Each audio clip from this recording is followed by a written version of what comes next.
All right, today we're going to jump into some stuff that might be offensive to some couples and married folks and people in general. I'm going to jump into some stuff we've never shared before about our move abroad. This spurs from a comment that was posted online under one of the videos Kim and I did recently when we were at the beach, just talking about our transition here, and discussed a lot about how she didn't like it here the first couple of years ago. So I normally don't really respond to comments, and I don't take this particular comment in a negative way, but I just thought it would be a great conversation to have, because oftentimes people feel that you have to fit in a box and you have to do things a certain way and you have to live a certain way and things have to be a certain way. And when they don't when you don't fit in this box, people think you're crazy, think you're weird, think you have gone mad, and think you're wrong. And I just come from the school of thought where I don't think there's no right way or wrong way. It's only what's right for you and your house. And so I want to read this comment because I think it can help a lot of people once I kind of break some things down. Because we made some decisions that was really made decisions that needed to be made, not based on what looks right or feels right for other people, but what feels right for you. And I think this is going to free a lot of you. And if you can listen to what I'm saying. So, and I'm going to post a video that this comment came from below in the description in case you haven't watched it yet and you want to go back and watch it, or you might be reminded by what the video was about. So this person says, I am a Yucateco American with an educational background in psychology, so I'm not coming from an anti-Mexican point of view. Cortez, I'm going to say this as respectfully and as honestly as I can. How many times does a person have to tell you they don't want to be there for you to respect that and to take them seriously? And this is really about my wife not wanting to be here, didn't like Mexico, et cetera, et cetera. So that's where this particular piece of content has been coming from. So apparently they've been watching quite a few of our videos, and over the years, Kim has voiced her opinion loudly about not liking it here. This beautiful and smart woman doesn't sound like she has finally realized she wants to be in Marital. She sounds like she has been broken down by years of being there and not been taken seriously. It seems she has just given up and is tired of fighting it and you. She sounds like she had to emotionally and psychologically convince herself that her God was telling her to stay to avoid any more psychological and emotional pain. That's not right. That's not good. If my spouse had done that to me for years, I probably wouldn't be married to them anymore because they didn't respect my views and choices. Marriage is a two-way street. When you bulldoze over what your spouse wants in the name of saving money and starting a new life, that shows an incredible amount of disregard and disrespect for your spouse's needs. Who cares how many of her people show up in Marital? She doesn't want to be there. You can see it in her eyes. You can hear it in her voice. You can tell that she is desperately trying to make you happy while burying what she wants in her heart. This video was heartbreaking to watch, and I truly wish you both the best. I hope one day this wonderful and compassionate woman is where she really wants to be. Blessings to you both. Now, and I honestly don't think this person came at me sideways or had any ill intentions or just stating their opinion. And I'm one who respects people's opinion. I agree that we're not always going to agree and see eye to eye. Not that I necessarily need to defend myself, and that's not what this video is about. It's really about sharing my thought process, not to say that I'm right and know everything. I want to share, because some of y'all will hold yourselves in bondage and captivity, trying to conform to the ways and beliefs of what other people think you should do. And so here's my response, and then I'm going to elaborate on some of this stuff after that. And so here I go. I hear what you're saying. I really do. You bring up many great points, and I think I will make a video to respond because it may be a topic that needs to be discussed in more detail. I'll try to be a little more transparent in this post and will be more detailed in the video response that's to come. The truth of the matter is the first 20 years that we've been together, Kim and I, we've been living it up and have totally been financially irresponsible. You hear the saying all the time, play now and pay later, or pay now and play later. We played for the first 20 years of our lives, and we played hard. But now we have to pay. We don't get the luxury to make decisions on how we feel or how the other feels or what we think the other needs. Something needed to be changed, and it needed to change fast. Time was not a luxury. Decisions needed to be made on how we were going to correct course, financially speaking. And while I agree with you, marriage is a two-way street, but with only one of us working and bringing in an income, the other may not always get what they want. At the risk of sounding like a control freak, a choice had to be made, or we were going to be in some serious financial trouble. Not just at retirement, but in that present moment of time 4 years ago. Drastic measures were called for, and that meant both of us being uncomfortable in our new environment for these last few years. That meant both of us not having exactly what we wanted during this time. But this drastic move gave us what we needed: breathing room and a cushion to rebound. Staying where we were would have been a disaster. 4 years later, talking about now the present, we're in a much better position financially, in a much more peaceful space and less stress. There's more to the dynamics than what one sees in the video. I think I've been very transparent about our dire financial positions over the years. Not everyone gets what they want in times of distress. Tomorrow, our 23-year-old flies to Italy to start 1 year of traveling around the world. We've both been blessed to actually be able to afford to support her on this endeavor. It feels really great to be able to help her get on her way. This would not have been possible 4 years ago. We're starting to see the fruits from this sacrifice we made. I believe even now she would agree, Kim, that while it's been a tough ride, not just for her, but for all of us, we're seeing the light at the end of the tunnel. Sacrifice is required at times. We don't always get what we want when we want it in a marriage. Making the difficult decision to sacrifice for a period of time doesn't mean one is disrespectful of the other's point of view or their choices or their feelings. And if I'm being brutally honest, we need folks in our lives that are willing to ride through the storm and not bail out because they're in their feelings and not looking at the big picture. A tough choice was made, and it needed to be made. And again, I get it's not for everybody, but it's for us. The alternative was not acceptable. I appreciate your feedback and feel you came from a place of sincerity. As a psychologist, I get it. You see and analyze things from a different perspective. But as I mentioned, there's an entirely different dynamic playing in the background. This is a great topic to discuss further. So, the other day, our daughter left. So I wrote this about a week ago on the comment. And a few days ago, our daughter, Sky, 23-year-old, flew off to Italy. Bought her plane tickets, gave her some money so that she can take care of herself.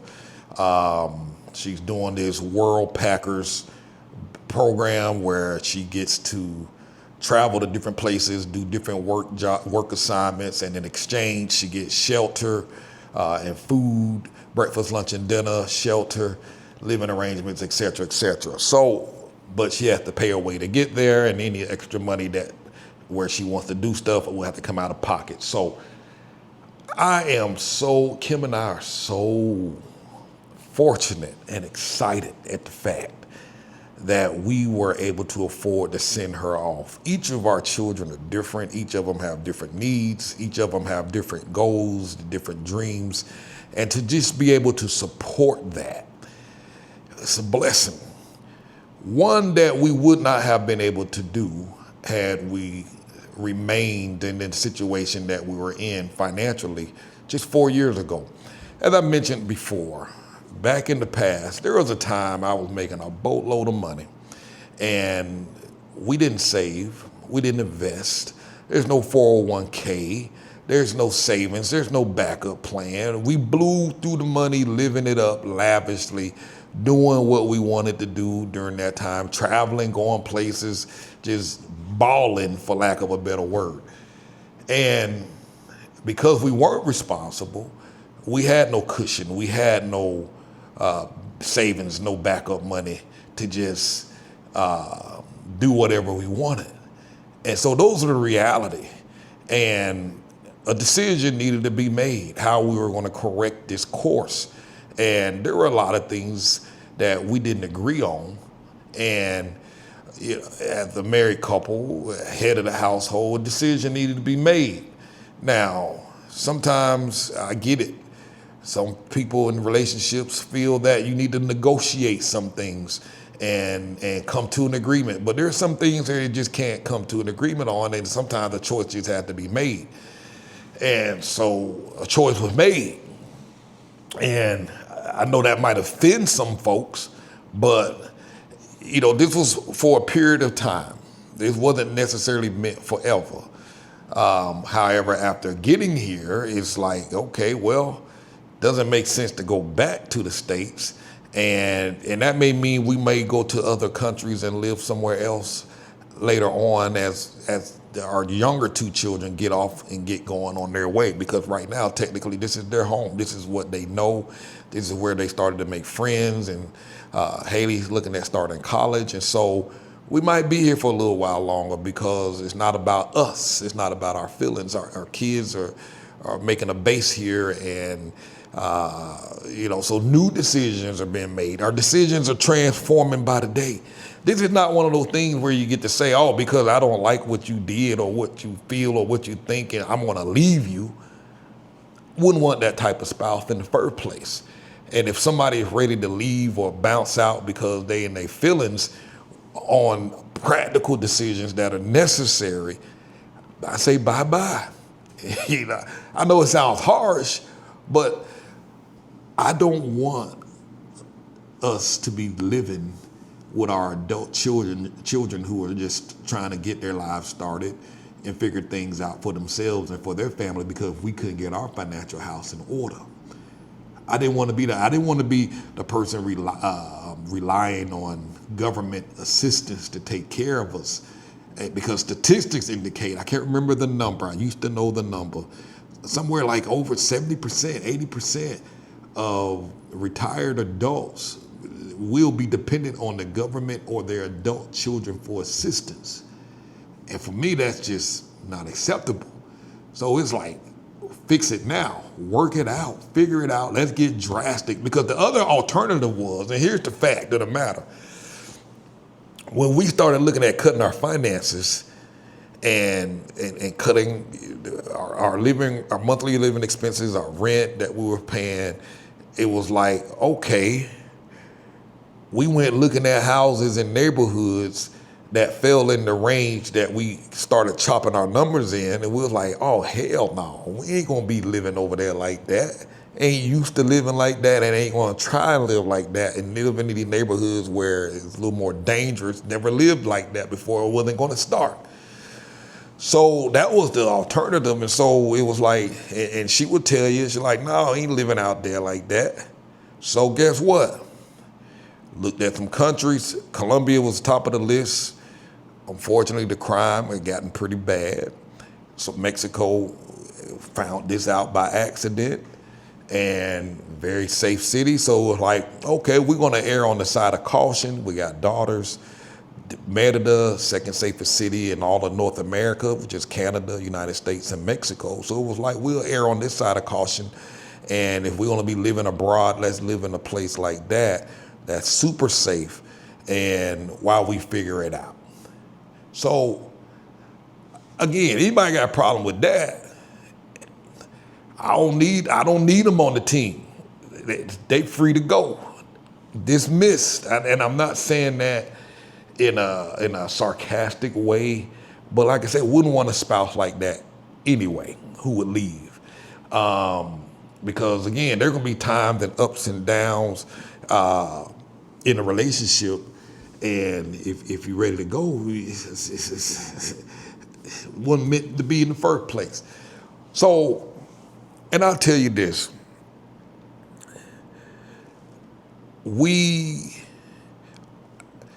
our finances were bad. Like I said, there was a point of time when we was making a lot of money, and we been through some personal things, and I went through a phase of depression where the business, I neglected my business. I couldn't work, I couldn't focus, I couldn't concentrate.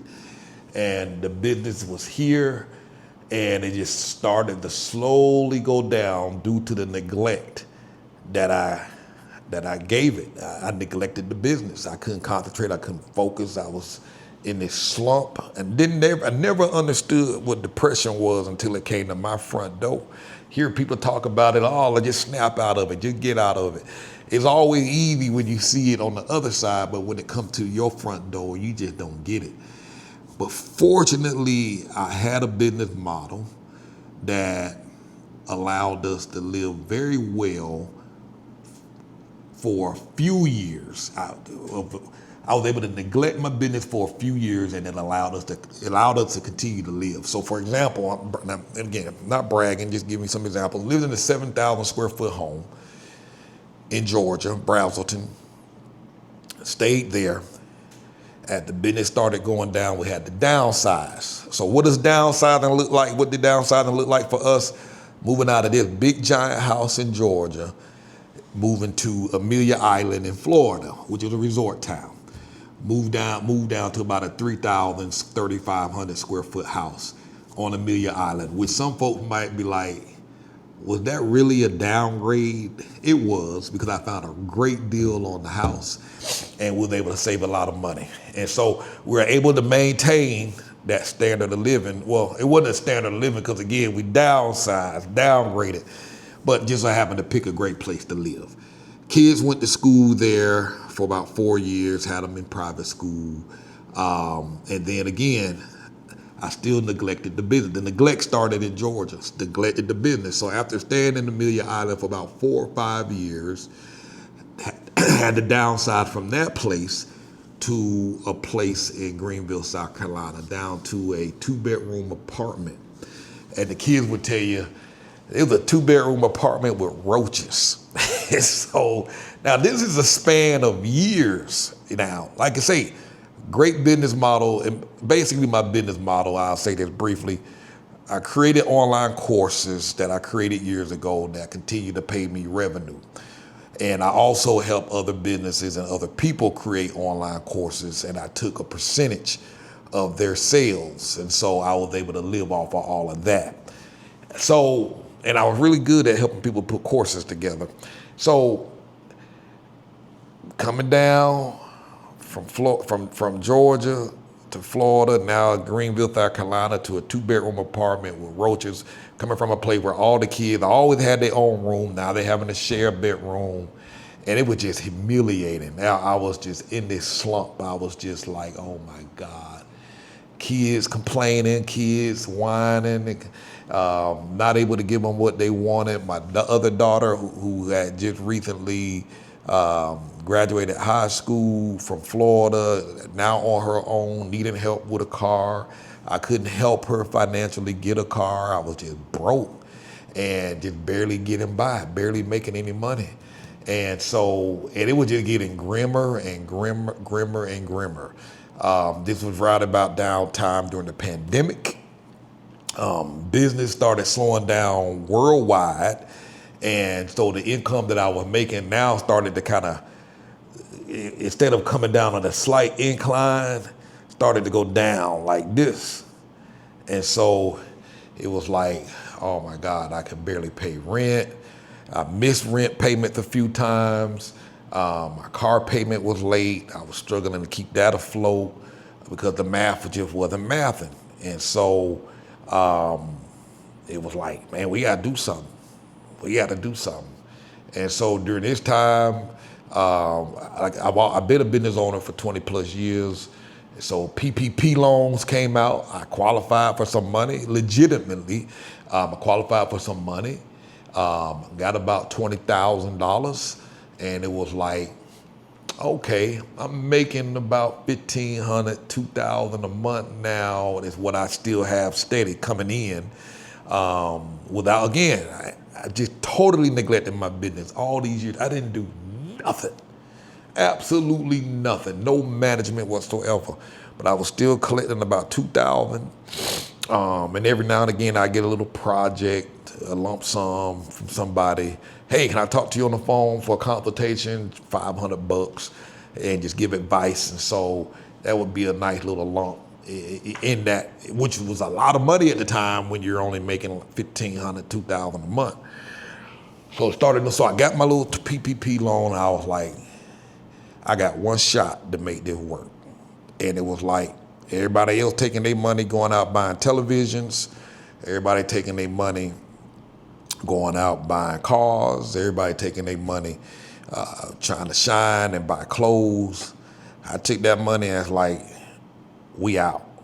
We gonna take this money and I'm gonna find a place and we gonna cut this living expenses in half and leave the United States. So, I never shared this before.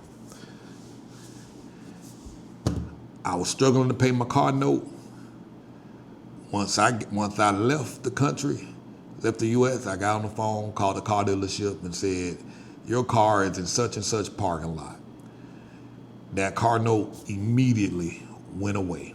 Because these folks were calling my phone, calling my house all day, every day. The rent folks, the place at the office, I was a few months behind, had every intention of paying, but out the blue, they put a letter on my door and asked me to come, a note on my door asking me to come to the office. I went to the office and they wrote me a letter. They said, if you sign this piece of paper, clean the apartment out, give us the house in a clean manner, and what else? Give us the keys. We will write off the debt, and we will also give you a reference to another place. But you have to turn the house back to us clean and a nice condition, etc. I said, done. Walked out. Now, I'm not in no way advocating for anybody to walk away from their responsibilities. Again, I'll tell you I share this because I didn't have it all together. I still don't have it all together, still figuring it out. So it was during the pandemic, it was hard just to get through business-wise and all of that. So calls coming in, stress mounting. It was like, before I allow myself to break, I'm gonna leave. I'm just gonna shut everything down, change my phone number, give your car back, move out this house, go start somewhere else all fresh. And again, I'm not advocating anybody run away from their responsibilities. I'm just saying what I did because everything was about to drive me crazy. And I said, ain't no stress in the world y'all ain't gonna stress me out and have me lose my mind on a mind that was already lost halfway. So we left, bounced. That's what happened. Called the airport, called the car dealership, here's your car. Now, other side of the story, I had in my mind with my credit, I was like, okay, we gonna be gone for 7 years. And in my brain, I'm thinking, calculating in my head, okay, all this bad debt that I had and this bad credit, 7 years, credit rewrite itself after 7 years, the records are clear. I won't need no car. I'm not gonna need a car where I'm going, blah, blah, blah. I don't need any credit where I'm going. So it didn't matter. So it's like, sit tight for 7 years, rebuild, restructure, come back stronger, come back better, blah, blah, blah, blah. That was the idea. But like I said, after we got here, it was like, I didn't honestly think, when we got here, I didn't think it was gonna be great living here. This was a sacrifice move. I had no idea the quality of living and life here was actually going to be better than what we had for way less. So that was a surprise to me because it was never my intention to come and stay. It was just we're going to stay here, get on our track, and maybe hop around to a couple of other countries and just kind of highlight different places where the cost of living is low and just kind of show where people can live and retire and thrive. Never intended to stay here for past those 7 years. But after we got here, it was like, it don't make sense to go back. It just don't. It don't make sense to live over there. You can go, kids can go to college for $5,000 for 4 years, 4-year degree and get for $5,000. That's at a private school. Go to a public school, it's gonna be even less. It don't make sense. You could take Uber rides for $3 across town. Same equivalent would be $30, $40 in the States. It just don't make sense. Go get a CT scan for a couple of $100, an MRI, a couple of $100. It don't make sense to stay back over there and lose. My cell phone bill, $10 a month, unlimited calls, unlimited texting to Mexico, to Canada, and to the United States. It didn't make sense to be paying $90 a month on no phone, cell phone. Again, $300-$400 a month on cell phone bills for everybody's phone, now knocked down to $40 to $50 a month for everybody. Don't make sense. Car insurance, $250, $300 a year for good premium insurance on your car versus $200 to $400 a month in the States. You see where I'm going with this? We can go out and eat nice, fresh seafood, go pick it up from the ocean, or go down the road where the guys sell it right off from the ocean, sell it right out the water, fish and shrimp.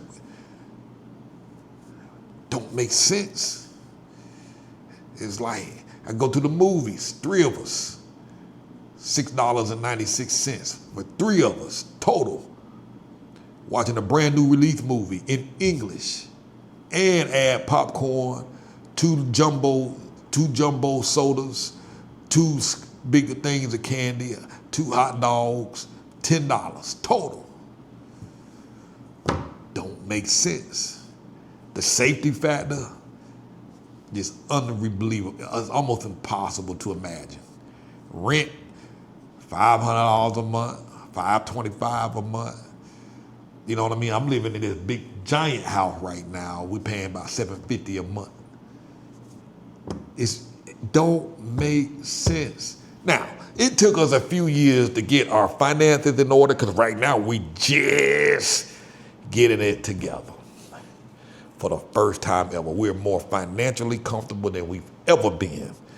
Now, made more money in the past, but it don't matter how much you make, it's how much you got and how much you can save and how much you have access to. A whole lot financially better and comfortable and situated now. Sent the kid to the doctor, had a surgery on my emergency surgery on my rotator cuff repair. Didn't have to ask nobody for no money. Didn't have to call my mom and say, hey mom, can you help me out? You know what I mean? Sent my child off without any worry. Had to go buy all this stuff to get her situated so she'd be comfortable when she leave and financially support her every month for the next 12 months. I gave her 1 year. That I will support you on this for 1 year. I hope you find your way. No idea how good that feels. So we had to do a little bit of sacrificing, be uncomfortable.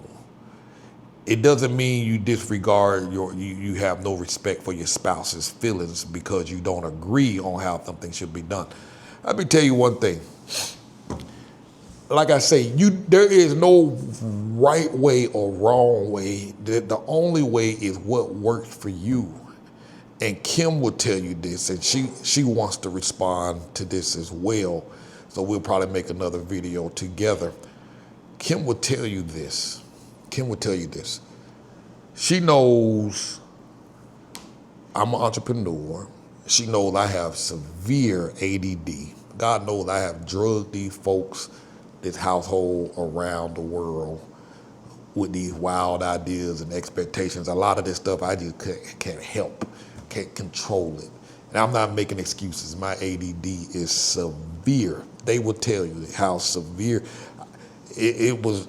I could wake up tomorrow and tell you we are going to Timbuktu to start a pig farm, and that will be literally true. That's how extreme this thing is, and we have done that. But she will tell you that I have, on many occasions, because she's into ministry, I have offered for us to uproot and move to places like Colorado, because there was a school there, a 2-year program for her to learn under this particular organization, to this college, this 2-year school, and we would have went, but she didn't want to go. So I want people to understand that this idea that I forced Kim to stay or forced her to come or forced her to be, she'll tell you, I don't force her to, you don't force Kim to do anything. And I will support her in whatever endeavor that she wants. So ready to go, ready to move. And she thought about it. It was like, all of us a roll. We'll stay until you finish this thing up, and then we'll figure out the next move. This was prior to coming here, when things were a little more stable. And even now, the same offer is still there. If you want to go to this program, you can go. If you want to travel through the world and do missionary work, you're free to go. This idea that we have to stay in the same household. Our kids are older now. Options and flexibility. We had the option, she had the option to do more now than she did previously, or even I. If she wants to go to China and do ministry work, there's nothing stopping us. I say that to say it's okay if we chose to live in 2 houses or in 2 countries and visit. Nothing wrong with that. You got to do it right for you. There was a time we were separated, and we had this conversation before. When we lived in 2 separate houses, that was the best we were. And best relationship, best temperaments that we had toward each other. Best, period. So what looks right for one doesn't necessarily make it right for other. You gotta do what's best for you. Warren Buffett, you gotta watch this story, this documentary called, it's a Warren Buffett documentary. Billionaire, you know Warren Buffett.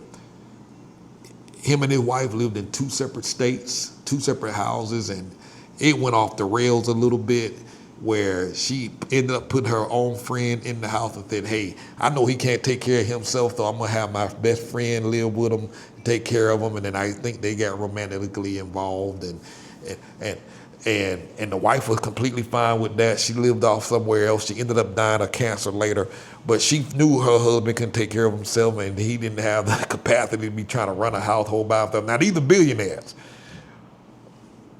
but it worked for them. It doesn't matter how crazy it looks to everybody else. I want to put some things in perspective. Right now, the United States put a bomb in Iran, and you got people everywhere scared and concerned and fearful of what might happen, and that we are at the brink of nuclear war, and that the world is about to end. And let's just say for a moment, if that's true, does your degree matter?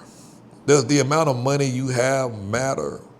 Does impressing your neighbors matter? What matters more? Because see, none of that stuff is important if somebody presses a button. It's not. You worked hard for all this stuff, and now it's gone just like that, disintegrated. and destroy it. It don't matter. I tell my kids all the time, I don't care if you go to college or not. I want you to do what makes you happy. And see, I'm in a unique position because many of the families that are coming here, moving here, I get to hear all their stories. I hear all their stories about why they're coming here, and or not just here, but just moving abroad in general. And you'll start to you'll be amazed at some of the stories and some of the things. They realize that many of them realize they missed out on life. They're 65, they're 70, and they're like, man, I missed it.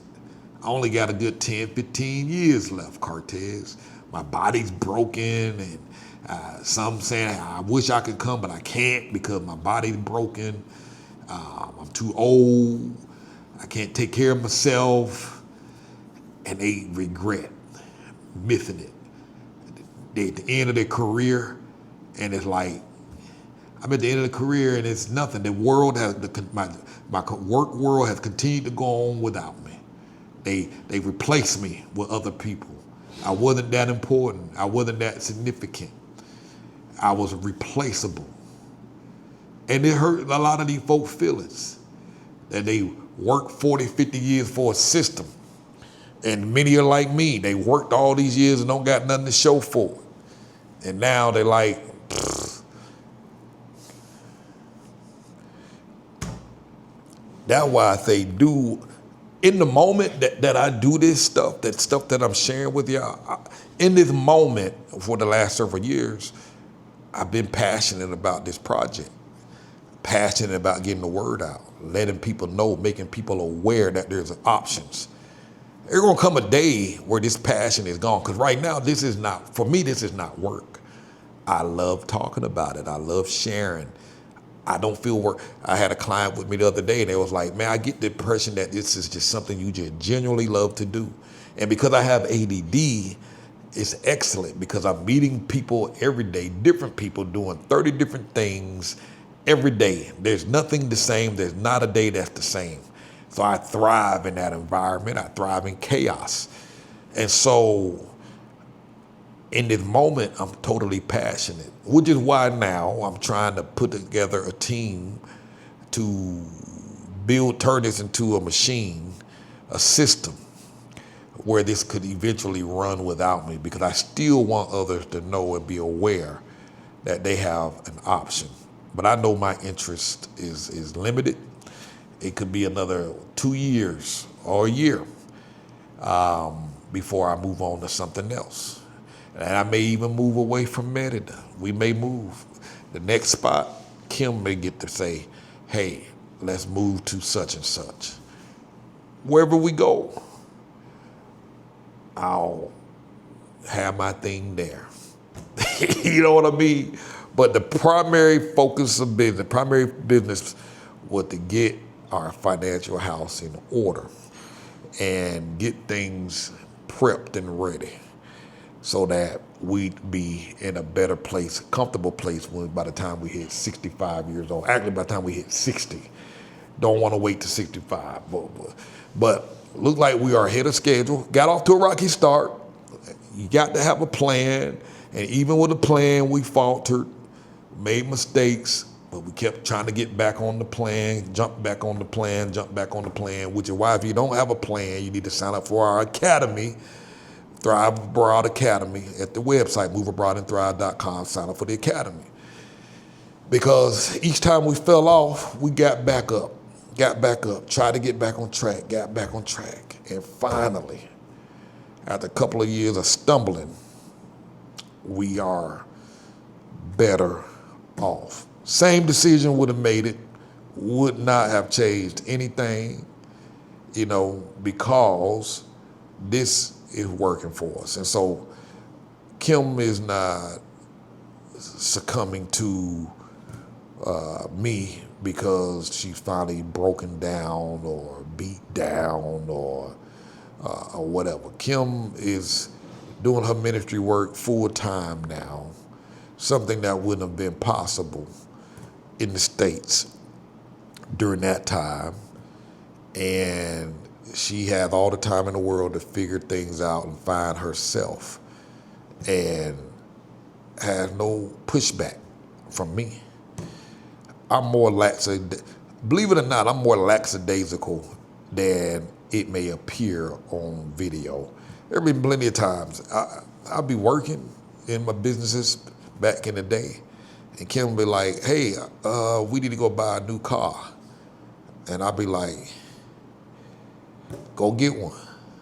I'm busy. I don't got time to go sit up at the dealership. Well, what should we get? Whatever you decide. You know what I'm saying? I might complain after she break out home. I'm like, why did you get this? Well, you told me to get.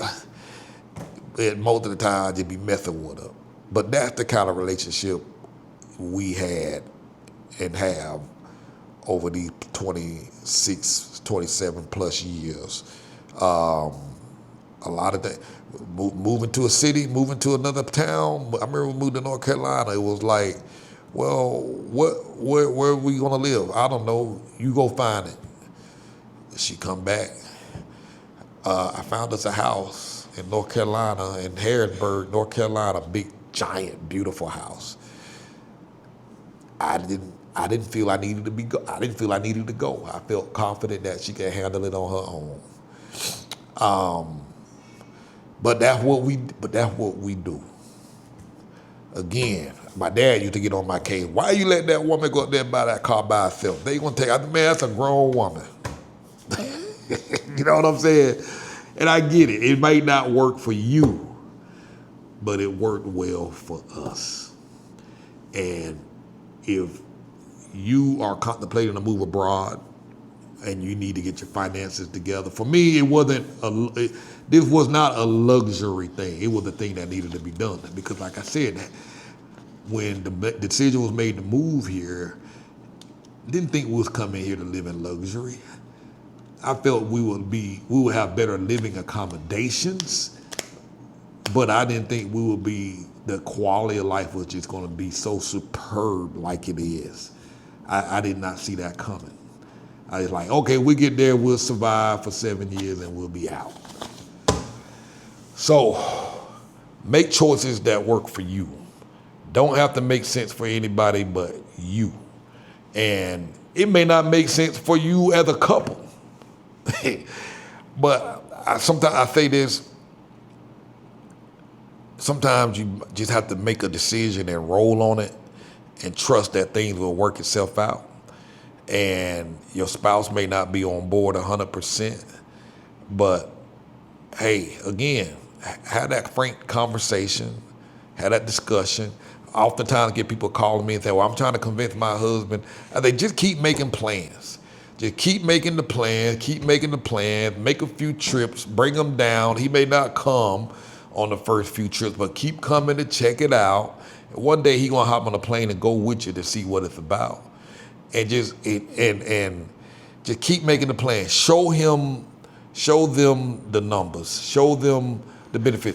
This is why it's important to do your research, because when some of us need the facts. When you say to your spouse, hey, when we retire, our income is going to be cut by 35, 40%. We won't be able to maintain this standard of living. The house ain't paid off right now. The cars ain't paid off right now. And if we take a 40% cut, we ain't gonna be able to afford this house and this car. And so you got to present that data to them. They don't see it. It becomes your job to try and educate them. I ain't say force them, but educate them, yelling at them about it, trying to get them to your point of view. No, some folks just need to see some numbers, see some things, and like I say, bring them here and let them see what the place is like and what they can live in. That's one of the reasons we have these tours. I had a couple here the other day. They had a budget of like $800 a month for their rent. We took them around, showed them some houses. The husband wasn't even on board. He was like, I'm just coming because I ain't want my wife to come by herself. took them in some neighborhoods, and when they saw the kind of house they was getting in a Pravada with all the amenities, they were like, wait a minute, we getting this for $800 a month. We paying $2,000 a month for this crap hole that we got in the States. And we getting this for $800. Oh, they mind is blown away. I'd be telling these ladies, take your husband here, take him here, go do this, so they can see the best parts of Mexico about what they can have and what they can do. And when they do all of that, husband like, I didn't know it was like this. Oftentimes, they have a misconception about Mexico. They have this idea that they're going to be living a substandard life, but when you take them and show them, that's why I think you got to keep nudging at them. So that's my advice. So that's all I wanted to share with y'all. Do what works for you. Don't be worried about anybody else. And that's half the battle. Now, I ain't stressed at all. I'm happy. So Sky is going to be making content soon as she travels. She's in Italy right now, outside of Milan, enjoying herself. I mean, again, I'm going back to saying doing what's for you. My mom called and was like, you letting Sky go by herself? I was like, yeah, Sky 23. She was like, but she's a girl. She hasn't traveled all alone by herself before, and Sky is 23. But Sky is 23. And we did the research on the company, the organization that she's going through, and, you know, the first place that she's going, the assignment that she worked on, got 5-star reviews. Everybody recommend it's a great place for a person stepping out for the first time on a backpacking mission. And I think I feel very comfortable and confident that she's gonna be okay. And Sky is ecstatic. Been gone for a week. She left Tuesday last week. She is ecstatic. And like I say, where there's a will, there's a way. Sky wanted to travel, she found a way. And like I say, through this program, the different places and organizations you can volunteer for, it's like a work exchange. You work on these projects, and in exchange, they feed you breakfast, lunch, and dinner, and give you a roof over your head, private room, private bathroom, et cetera, et cetera, et cetera. Sky thinks she eat good every day. Eat fresh made pasta made by a local Italian every day. We used to argue with her all the time because she be drinking all the sodas in the house, and so we took a picture of the soda in our refrigerator. We was like, hey, Sky, what do you see in this picture? And it was a picture of the soda in the refrigerator. And we said, it's the same soda from Tuesday when you left. It's still here. And so she was like, well, I got a new family now, and they keep my refrigerator stocked with all sorts of beverages and beer. She said, so I'm doing very well now. Thank you, Daddy.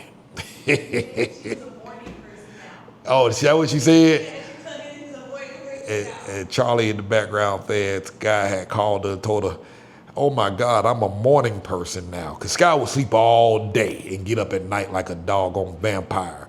Now she's getting up in the mornings, calling out she's a morning person now. You know, so again, progress is being made. If you want to travel, there are ways to travel, and Sky is doing it for practically free. She's going to these places. So this particular assignment in Italy is for 3 weeks. Sometimes they may extend it another 3 weeks or 6 weeks, but she's planning on leaving that place in 3 weeks and has already put up requests for other assignments. And so she's going to try and keep it localized within Europe and just travel around and do her thing. The only thing she had to do was get her initial plane ticket. Again, this is where the research come in at. This is how you hack the travel. Because once you get to Europe, you can travel very cheaply. She can, I think she said from Italy, she can hop to Germany for like $60 or something like that, some ridiculous number. And because once you're there, it's travel cheap. You can hop on the plane, you can hop on these high-speed trains. And so I was like, okay, if you plan on traveling, try and spend the first 6 months within Europe. That way we can keep the cost down, and I will purchase your tickets and, so that you can travel back and forth to any of the places that you're going to go stay. It'll be cheaper. You just got to figure it out. That's why I say it's important to have a plan. So let's talk about your plan. Let's figure out what you want to do. Let's find a solution. And also, I'm going to be hosting a YouTube workshop because I ain't gonna lie, a lot of the money that I've earned in my previous businesses over the years have been a direct result of utilizing YouTube as a platform from which I built the business around, and we can help you get situated as well. So it is not necessarily about making money as a YouTuber, getting paid from YouTube, but building a business so you can make bigger sums of money outside of the YouTube platform once you learn how to set up a business model around that. So, man, thank y'all. Let me know if you have any questions.